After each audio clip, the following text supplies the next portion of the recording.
আজকে গণেশ চতুর্থীর দিন বানিয়ে ফেললাম খিচুড়ি আর বাঁধাকপি ঘন্ট। বাঁধাকপিটা প্রথমে আলুর সাথে অল্প একটু ভাপিয়ে নিলাম। এবার কড়াইতে তেলে দিয়ে দিলাম তেজপাতা, শুকনো লঙ্কা, জিরের ফোড়ন। তারপরে ভাপানো যে আমার বাঁধাকপি আলুটা ছিল ওটা দিয়ে আস্তে আস্তে নেড়ে ছেড়ে নিলাম। গোটা মশলার মধ্যে দিয়েছি গোটা জিরে, ধনে, একটা এলাচ, দুটো শুকনো লঙ্কা, দুটো কাঁচা লঙ্কা। এটা বাঁধাকপিটা অল্প নাড়তে নাড়তে আমি বাটা মশলাটা ততক্ষণ রেডি করে ফেললাম। এদিকে আমাদের খিচুড়ি হচ্ছে। তো এটা রেডি হয়ে যাওয়ার পরে একটু সামান্য নুন দিয়ে বাঁধাকপিটা নেড়ে নেব।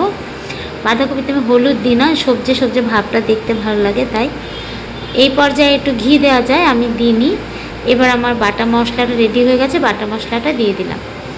এবার বাঁধাকপিটা আস্তে আস্তে নেড়ে নিলাম। বাঁধাকপি ঘন্টতে অনেকে টমেটো দেয়, কিন্তু আমি দিই না টমেটো, যেটা ইউরিক অ্যাসিডের একটা ব্যাপার থাকে।